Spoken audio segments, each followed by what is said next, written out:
La esquizofrenia, una enfermedad mental mitificada, que muchas veces el cine o diferentes literaturas nos han confundido de lo que significa. Hoy, en nuestro video, hablaremos de qué es la esquizofrenia, sus orígenes y sus causas. Bienvenidos.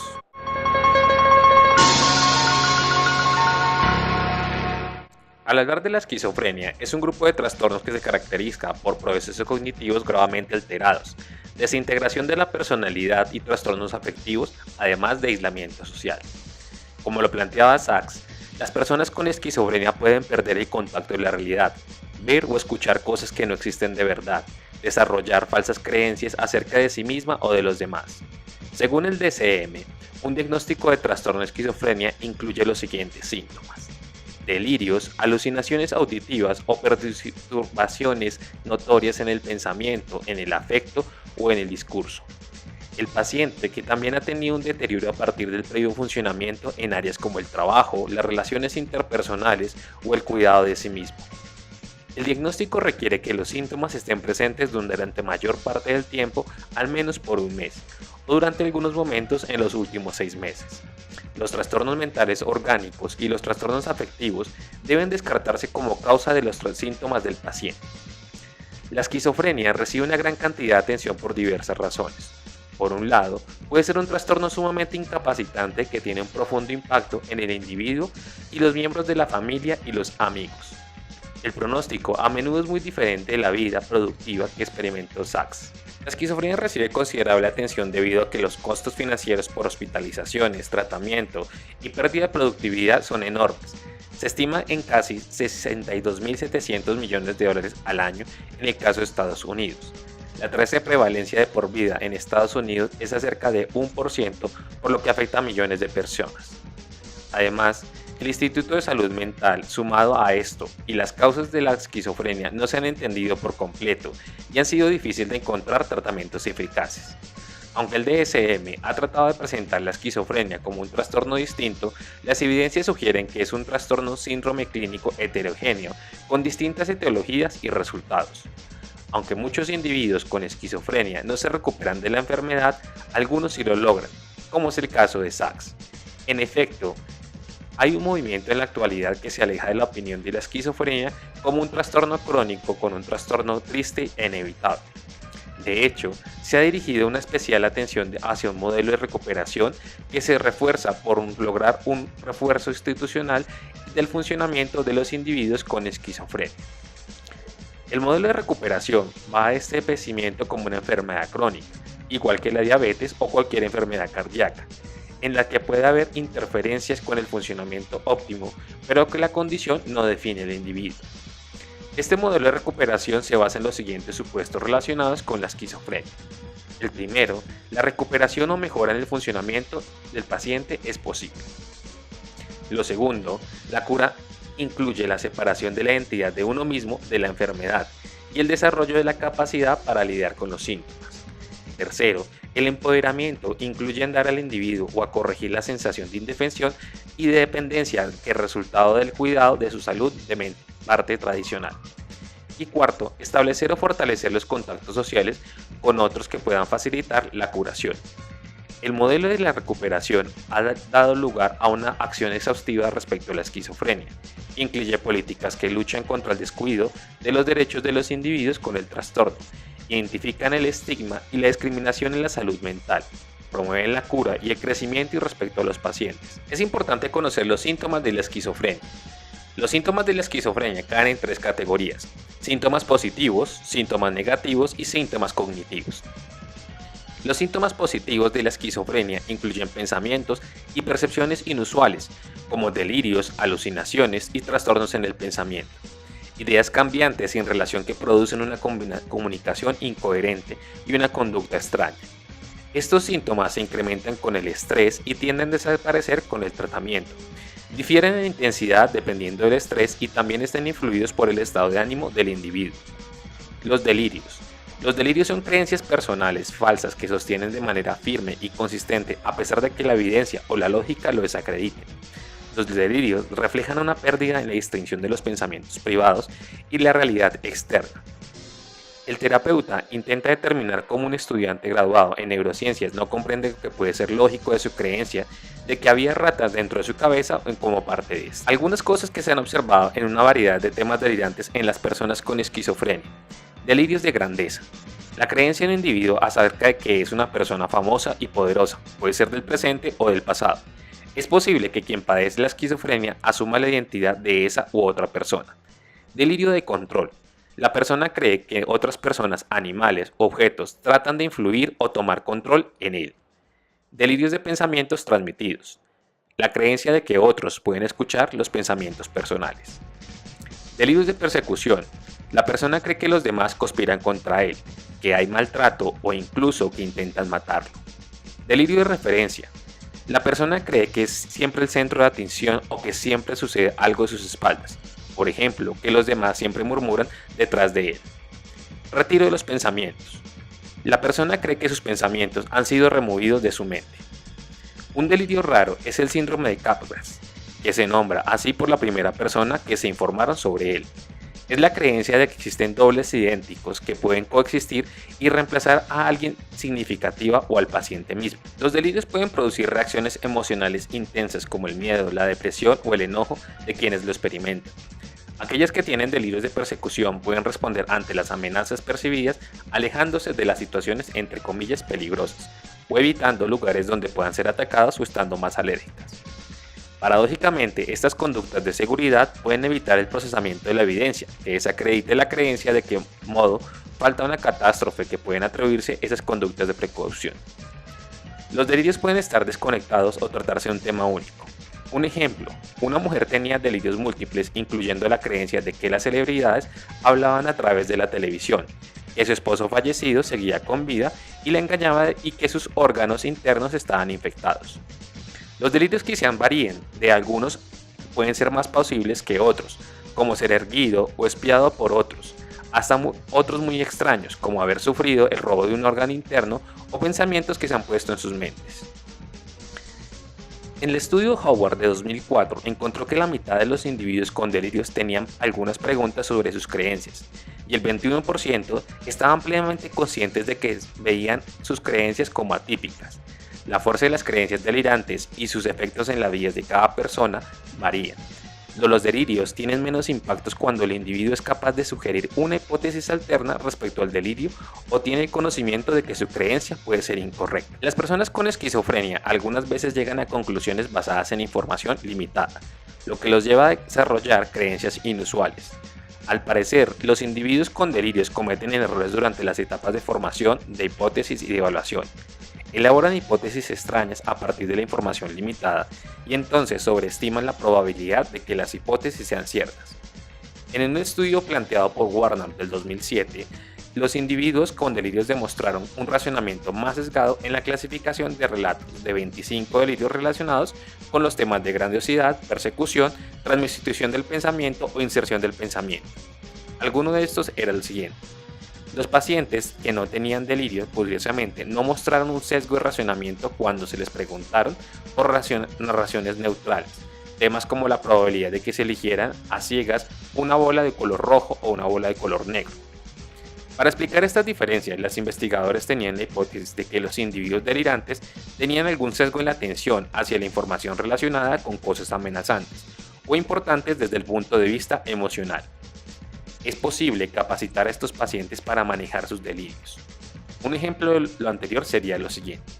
Una mujer de 51 años creía que casi 100% de certeza que tenía menos de 20 años y que su hija era la princesa Ana. Su terapeuta le pidió que viera su delirio solo como una imposible interpretación.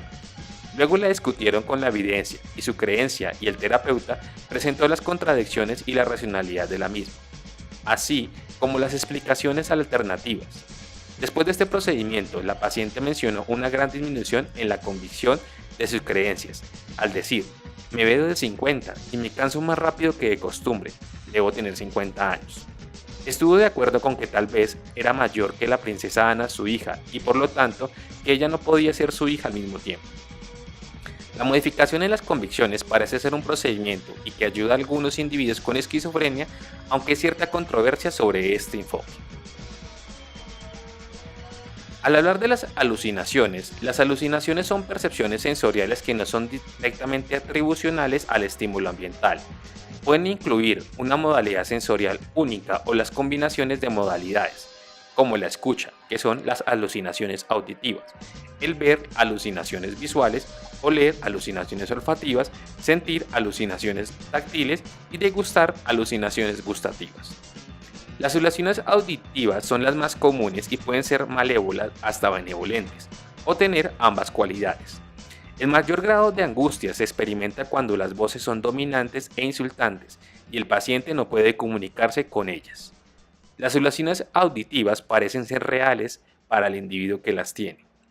En un estudio el 61% dijo que las voces provenían de una persona del género opuesto, 46% creían que la voz era de algún amigo, familiar o conocido, y el 80% mencionó que tenía conversaciones de ida y vuelta con ellas.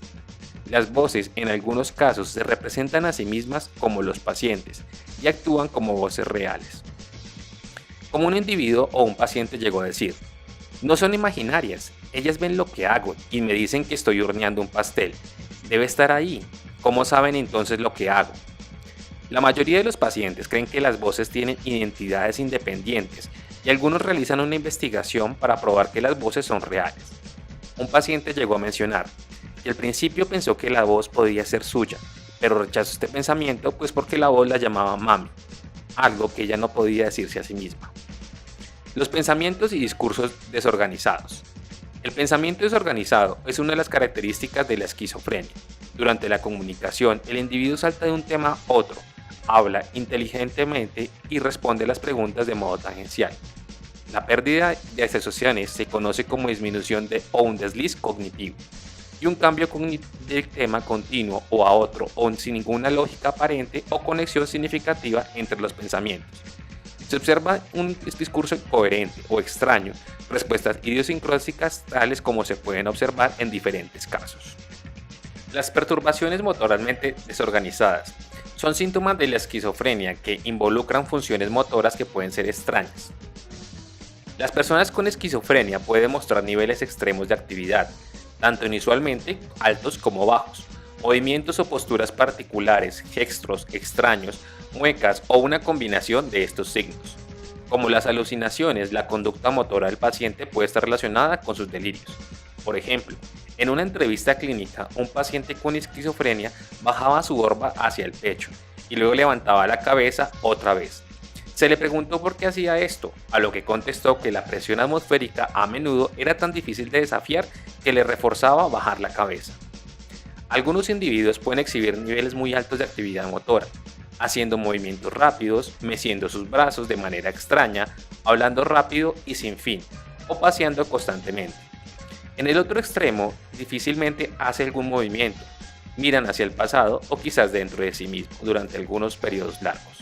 Los pacientes inactivos también muestran poco interés en los demás, responden en lo mínimo, tienen pocos amigos. Durante sus lapsos de aislamiento, con frecuencia se preocupan por sus fantasías personales y ensoñaciones diurnas. Asumir y mantener una postura del cuerpo inusual y a menudo extraña es una característica de la esquizofrenia de tipo catatónico, que más adelante hablaremos en nuestro podcast. Un paciente catatónico puede estar de pie durante muchas horas y quizás con un brazo estirado hacia un lado, o estirar en el piso o sentado de modo raro en una silla, mirando conscientemente lo que sucede alrededor de él, pero sin responder o sin moverse. Si alguien trata de cambiar la posición del paciente, es posible que éste se resista de forma rebelde o simplemente asuma nuevamente su posición. Los síntomas catatónicos no son específicos de la esquizofrenia y también llegan a ocurrir en algunos estados como son los trastornos del sueño y condiciones médicas. Los síntomas negativos. Los síntomas negativos de la esquizofrenia están asociados con la incapacidad o la disminución de la capacidad para iniciar acciones o discursos, expresar emociones o sentir placer. Tales síntomas incluyen abolición, una incapacidad para tomar acción o estar orientado a las metas, alogia, una capacidad filtro de discurso significativo, un afecto plano, falta de emoción o muy poca en situaciones en las que se espera una reacción intensa. Un paciente con delirios, por ejemplo, puede explicar con detalle cómo algunas partes de su cuerpo se mueven hacia afuera, pero no muestra absoluta preocupación o instalado en su tono de voz o en sus expresiones faciales. Los clínicos tienen mucho cuidado en distinguir entre los síntomas faciales o los síntomas primarios. No olvidemos que los síntomas primarios son síntomas que surgen a la enfermedad en sí misma, y los síntomas secundarios son síntomas que se pueden desarrollar como respuesta a la medicación, hospitalización o como resultado de algún trastorno de ánimo, como puede ser la depresión. En la investigación de Kirchhoff de 2006, en muestras clínicas casi de 20 a 25% de los pacientes presentan síntomas negativos. Los síntomas negativos están asociados con funcionamiento social premórbido inferior antes del inicio de la enfermedad y tienen un pronóstico más deficiente. El afecto aplanado es más común en los hombres y está más asociado con un pronóstico y una recuperación menor. Un grupo de individuos con esquizofrenia con síntomas negativos aprobaban creencias como: tener amigos no es importante como muchos dicen, les doy poca importancia a tener amigos cercanos, tomar aún el mínimo riesgo es tonto debido a que las pérdidas son como un desastre, si una persona evita los problemas se van. Si muestro mis sentimientos a los demás, verán mi adecuación. ¿Por qué preocuparse? De todas maneras, voy a fallar. Estas creencias pueden contribuir a la falta de motivación para interactuar con los demás.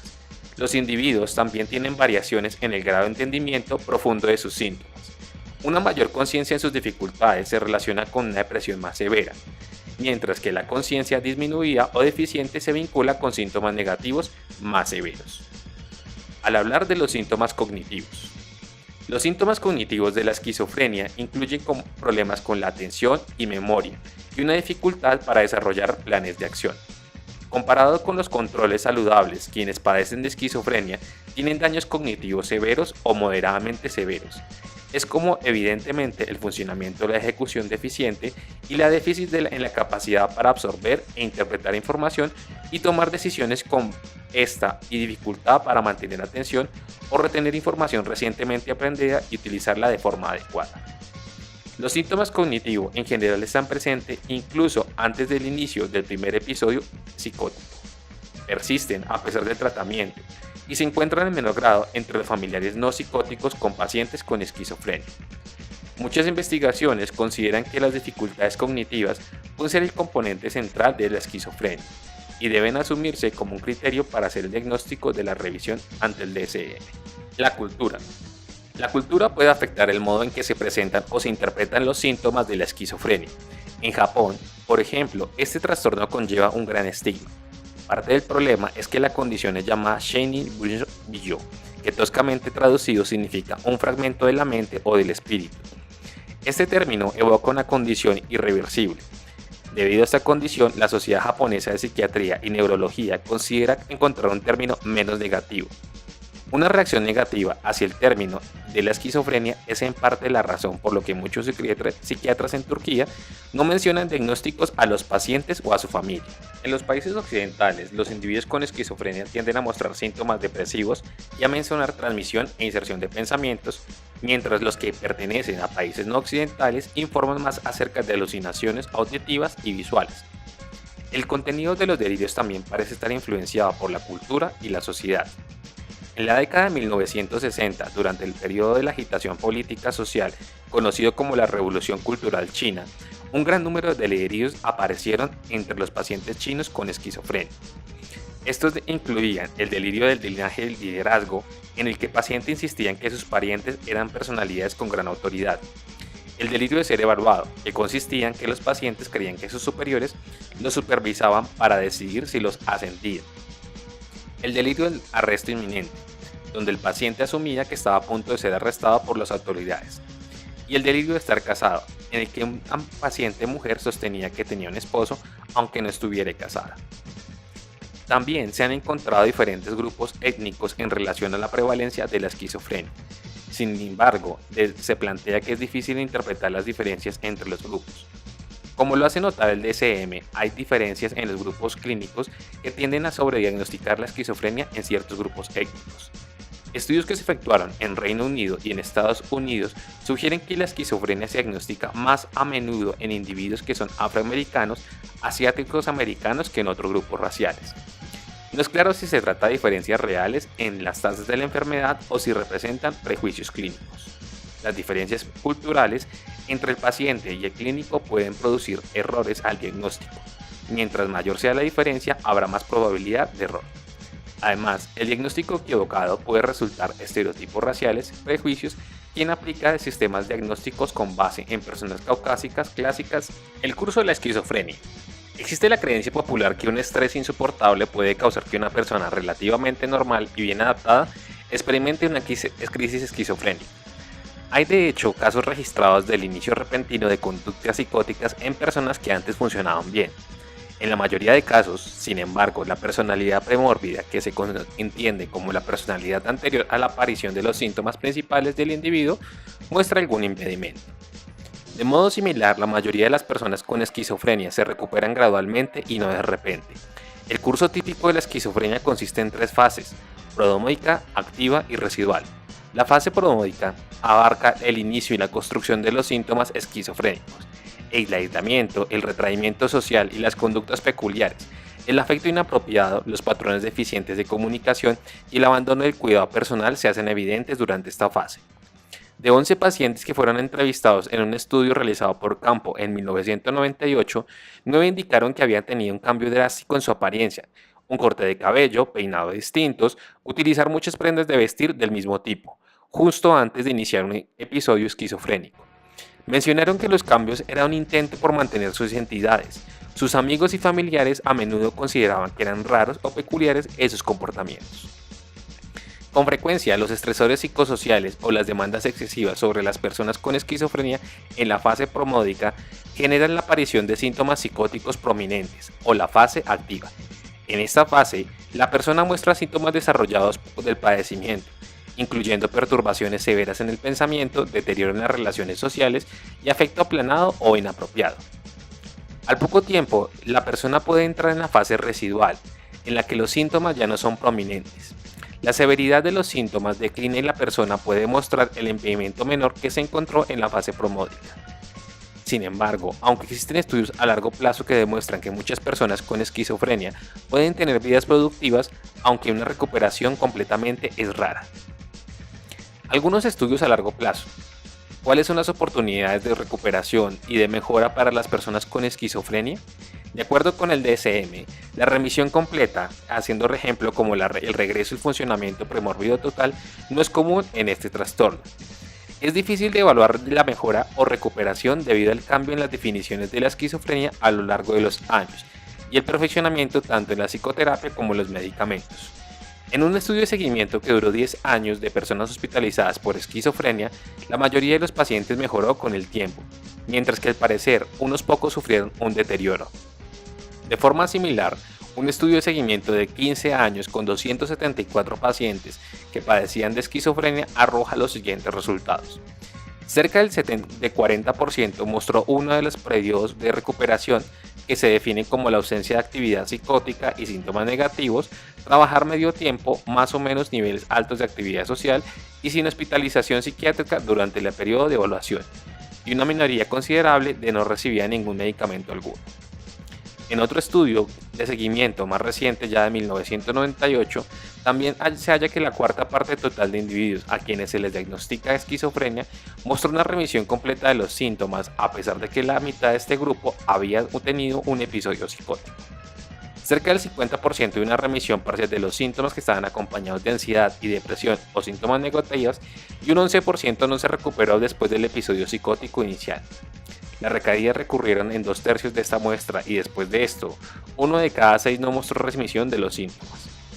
Los resultados a largo plazo con personas con esquizofrenia pueden ser más positivos que los descritos dentro del DSM, en especial si uno se enfoca en los periodos de recuperación que se han encontrado en individuos con esquizofrenia. Los factores asociados a una recuperación positiva incluyen el género. Las mujeres tienden a recuperarse más, estar casado, tener un buen funcionamiento premórbido más alto y una mejor educación. La etiología de la esquizofrenia. La esquizofrenia y otras condiciones psicóticas se entienden como el mejor modelo que integra la herencia, las influencias genéticas en la estructura cerebral y los neurotransmisores, la vulnerabilidad de la personalidad, como la depresión o otras características, además de la valoración cognitiva referente a los procesos psicológicos defectuosos que mantienen las ideas delirantes. Las adversidades sociales, como un nivel socioeconómico bajo, pueden desarrollar un marco etiológico preciso a todas estas dimensiones que hablamos anteriormente. En la siguiente sección vamos a hablar también de las dimensiones biológicas, psicológicas, sociales y psicoculturales por aparte. Al hablar de la dimensión biológica, las investigaciones pasadas encontraban en el interno el gen o los genes específicos que causaban la esquizofrenia. Ahora se entiende que el trastorno como resultado de múltiples genes y sus interacciones. Al parecer, los genes específicos hacen solo contribuciones menores a la enfermedad. La esquizofrenia es resultado de influencias genéticas. Es algo que ya no está en discusión. Los investigadores han encontrado trastornos más a menudo entre parientes cercanos de personas a las que se les diagnosticaba esquizofrenia que entre familiares más lejanos. Estos muestran que los parientes sanguíneos más cercanos de las personas con este trastorno tienen un mayor riesgo de desarrollo. Así, en un caso de un niño descrito de 16 años que su madre tenía esquizofrenia, tiene un 16% de probabilidad de recibir el diagnóstico, pero los sobrinos y las sobrinas de su madre tienen un 4%. Sin embargo, en estudios en gemelos monocigóticos, es decir, idénticos que comparten el mismo material genético, si uno de ellos recibe el diagnóstico de esquizofrenia, el riesgo de que el segundo gemelo la desarrolle es menor del 50%. Así, las influencias ambientales también desempeñan un papel importante en la expresión del trastorno. La dimensión psicológica. La dimensión psicológica incluye conductas, actitudes y atributos que contribuyen a los síntomas de la esquizofrenia al incrementar la vulnerabilidad de los individuos con esta predisposición. Un ejemplo de lo anterior, tener depresión o hacer una autoevaluación negativa puede iniciar o empeorar los síntomas psicóticos. Los traumas infantiles que se han encontrado también se han asociado con la ocurrencia de síntomas psicóticos. En síntesis, la exposición a eventos psicológicos adversos puede sesgar algunos circuitos neuronales hacia la esquizofrenia. Se ha mencionado que algunos patrones cognitivos o creencias inusuales que preceden a la aparición del trastorno en individuos con esquizofrenia también pueden afectar. El pensamiento perturbado subclínico puede evolucionar hasta el desarrollo del trastorno, como la abolición, la anedonia y el afecto aplenado pueden deberse a las creencias de que el individuo es poco valioso o fracasado, y que su condición es desesperanzadora. La combinación de pocas expectativas de éxito u otras asociadas a su enfermedad y algunas por el placer de mantener los síntomas negativos también se han relacionado. De hecho, algunos investigadores creen que lo que causa la angustia y la incapacidad es la interpretación de los eventos que la experiencia en sí misma. Estas interpretaciones pueden producir y mantener síntomas negativos. Otras características individuales también que pueden estar asociadas a la esquizofrenia puede ser el uso de cocaína, anfetaminas, alcohol y en especial cannabis, que puede incrementar la aparición de oportunidades para el desarrollo de un trastorno psicótico. Es posible aplicar esta relación con muchas interpretaciones. Primera, quienes consumen sustancias pueden estar en mayor riesgo de desarrollar psicosis debido al consumo de la sustancia en sí mismo. Segundo, los individuos con predisposición a la psicosis tienen mayor riesgo al consumir una droga. Adicionalmente, los individuos pueden automedicarse un intento para aliviar los síntomas. El uso de sustancias puede influir en los niveles de dopamina y aumentar la vulnerabilidad del individuo a los estresores ambientales. La dimensión social. Durante mucho tiempo, las relaciones sociales se han considerado de gran importancia en la etiología en el desarrollo de la esquizofrenia. Hasta 1900 no se consideraba que los factores biológicos fueran significativos desde el punto de vista etiológico. En cambio, se creía que la esquizofrenia era el resultado de la exposición a patrones familiares disfuncionales específicos. Sin embargo, como las investigaciones de Lehmann de 1998 mencionan, las investigaciones han fracasado en comprobar los supuestos vínculos causales entre la disfunción familiar y la etiología de la esquizofrenia. La presunción que las interacciones familiares causan han llevado a perturbaciones serias en la confiabilidad clínica familiar, se cierra comillas. Estos investigadores creían que a menos que la persona tenga predisposición genética hacia la esquizofrenia, los factores sociales tenían poco impacto en el desarrollo del trastorno social. En esta parte, consideramos que los factores sociales como causa de la esquizofrenia o como un gran contribuyente a su desarrollo. Algunos investigadores concluyen que el ambiente familiar puede estar involucrado en el inicio y en el transcurso del trastorno. Varios estudios prospectivos, es decir, de orden largo, con grupos de personas que comienzan antes del inicio del trastorno, permiten a los investigadores ver cómo se desarrolla el trastorno. En esto se han encontrado que los niños de alto riesgo que desarrollan esquizofrenia tienen mayor probabilidad que sus relaciones familiares sean negativas, a diferencia de los niños de alto riesgo que no desarrollan este trastorno. Entre un grupo de niños de alto riesgo, hijos de un padre con esquizofrenia, ninguno de ellos recibieron una buena paternidad de un padre con esquizofrenia. De modo similar, entre adolescentes que estaban en riesgo inminente para el desarrollo de una psicosis, los comentarios positivos y la calidez expresada por sus protectores estaban asociadas con una mejora de los síntomas negativos y desorganizados en el funcionamiento social. Los niños con riesgo mayor en orden biológico pueden ser más sensibles tanto a los patrones adversos como a los de salud. Sin embargo, los estilos parentales también son un resultado de cuán enfermo está un niño, y esta es una posibilidad que se considera más adelante en nuestro podcast. La investigación también se ha dirigido en el aspecto de la emoción expresada. Hace referencia a un patrón de comunicación negativa que se ha encontrado en algunos parientes de los individuos con esquizofrenia y que se ha asociado a las tasas de más altas recaídas. El índice emocional de expresado se determina por el número de comentarios críticos hechos por los familiares, el número de afirmaciones de reprobación o resentimientos dirigidos hacia el paciente por algunos miembros de la familia que pueden considerarse como hostilidad, y el número de afirmaciones que reflejan el involucramiento emocional excesivo, preocupación extrema o sobreprotección hacia el paciente. Te voy a dar un ejemplo. Los parientes que obtienen puntuaciones altas en una emoción expresada tienen una mayor probabilidad de hacer afirmaciones como las siguientes: eres una persona muy floja o has causado a la familia demasiados problemas. Pueden ser más críticos los familiares con poca expresión expresada debido a que creen que los síntomas psicóticos están bajo el control del paciente. La emoción expresada puede predecir de forma importante el curso del trastorno.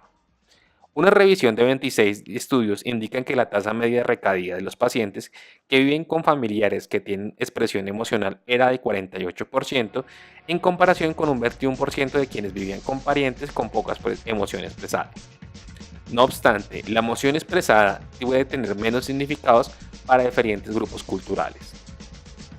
Las puntuaciones de las críticas familiares no se asociaron con la recaída de los mexicanos americanos con esquizofrenia. En una muestra de pacientes afroamericanos con esquizofrenia, los niveles altos de conducta crítica y entrometida por parte de la familia se asociaron con mejores resultados en periodos de 2 años en nuestra parte de la conducta. Los factores culturales determinan síntomas específicos del paciente, que son evaluados como gravosos por su familia, así como la relación del paciente con los llenos de cuidados y las actitudes negativas de sus familiares. Los familiares de orden caucásico se sentían más agobiados por sus familiares enfermos mentalmente y tenían más actitudes negativas hacia ellos que las personas afroamericanas. Los patrones de comunicación, como la sobreprotección emocional o el involucramiento excesivo, pueden ser interpretados de modos distintos por diferentes grupos culturales. De hecho, algunos terapeutas se enfocan en reducir los patrones de comunicación crítica e intrusiva entre las familias americanas y pueden incrementar el estrés familiar sin advertirlo. A continuación, te hablaré de algunos estudios que se diseñaron para mejorar y algunos que han hecho de manera correlacional y estos sujetos de manera de interpretaciones. Algunas conclusiones de estos estudios ya mencionados.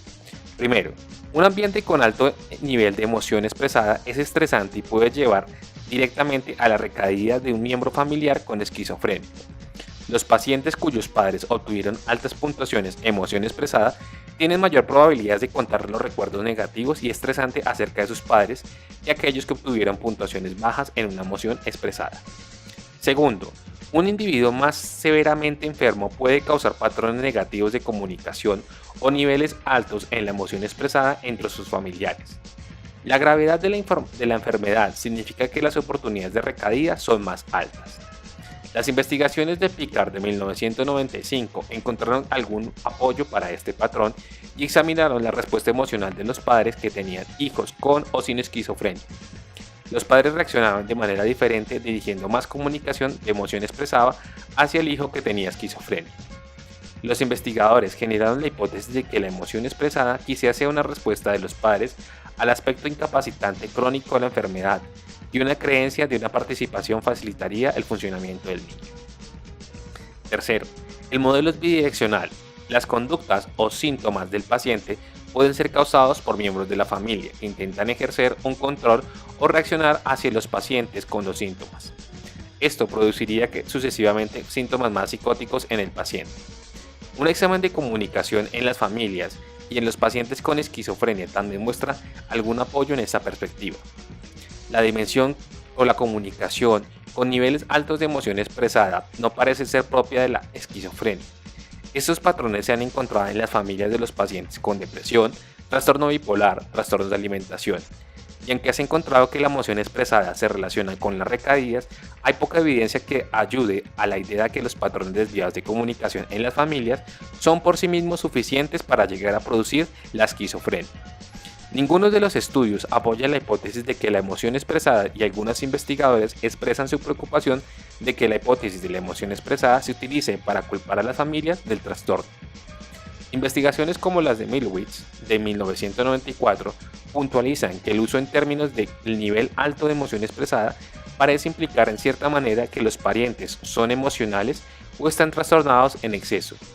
El investigador recomienda sustituir el término de relaciones afectivas negativas para indicar la relación bidireccional en las interacciones. La dimensión sociocultural. Aunque la prevalencia de la esquizofrenia es igual en hombres, entre hombres y mujeres se han encontrado diferencias de género en la edad de inicio de la enfermedad. La edad de inicio de la esquizofrenia es anterior en varones que en mujeres. La proporción por género cambia a mitad de los 40 y 50 años, cuando el porcentaje de mujeres que reciben este diagnóstico es superior al de los hombres. Esta tendencia es especialmente pronunciada a mediados de los 70 y más. Los investigadores tienen la hipótesis de que la edad de inicio es más tardía en las mujeres y se debe a los efectos protectores de los estrógenos que disminuyen después de la menopausia.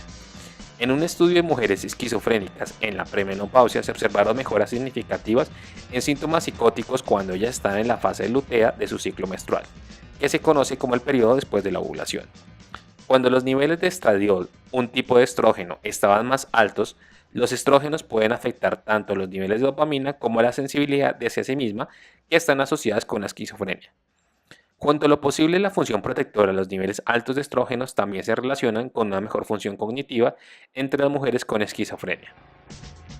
Hay un número de factores sociales que están identificados de riesgo para la esquizofrenia, como pueden ser el nivel educativo, el estatus ocupacional, bajo de los padres y vivir en zonas de residencial pobres en el nacimiento.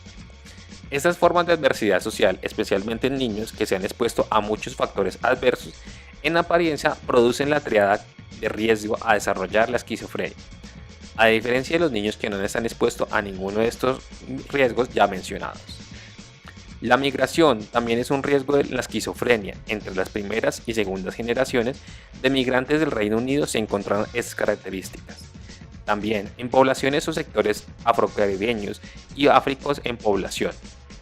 De forma similar se han encontrado la incidencia en esquizofrenia es más alta y severa entre los grupos étnicos de Países Bajos y particularmente en inmigrantes de Marruecos. Las experiencias con adversidad social pueden aumentar la incidencia del trastorno. Entre los inmigrantes, la evidencia no se apoya en la migración selectiva de individuos con una predisposición a la esquizofrenia, sino que la migración puede actuar como un estresor adicional para los individuos predispuestos. El modo en que el estrés social puede incrementar el riesgo del trastorno es desconocido, a pesar de que existe la creencia de que el estrés puede causar la liberación y la sensibilización de la dopamina. La cultura también afecta la forma en que se perciben las alteraciones, como se evidencia en el caso de una niña de 13 años con una madre en Tonga y un padre caucásico en Estados Unidos. Al parecer la niña tenía alucinaciones y se había aislado y presentaba ecolalia. Se le podía observar observando o hablando consigo mismo. Además decía que escuchaba voces de una mujer que hablaba con su madre y de un hombre que se aparecía como su abuelo fallecido.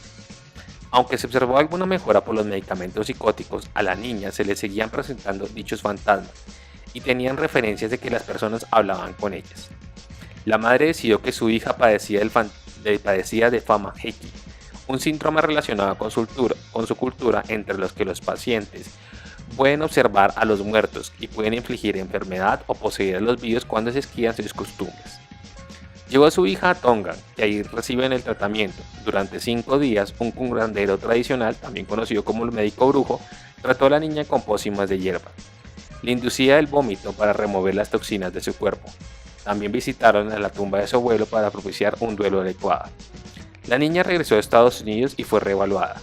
No se encontraron síntomas psicóticos. Un contacto con seguimiento con la niña reveló que ella continuaba bien. Este caso es muy interesante debido a que la medicación tuvo un mínimo éxito, mientras que la curación tradicional fue más eficaz. De nuevo, puede ser que el trastorno solo fuera por un tiempo limitado, pero ¿cómo podemos explicar el aparente exitoso tratamiento de los trastornos mentales por medio de la medicina popular? Aún no lo sabemos. Este será un caso de los interrogantes que hemos encontrado. Hemos llegado al final de nuestro podcast. Te agradecemos que te hayas tomado todo el tiempo para escucharlos. No olvides dejar tus comentarios, son de vital importancia para seguir mejorando día a día nuestros contenidos. No olvides seguirnos en nuestras redes sociales como son Facebook, Twitter, LinkedIn e Instagram, donde publicaremos diferentes contenidos de aprendizaje para ti. Nos veremos en una próxima ocasión. Hasta pronto.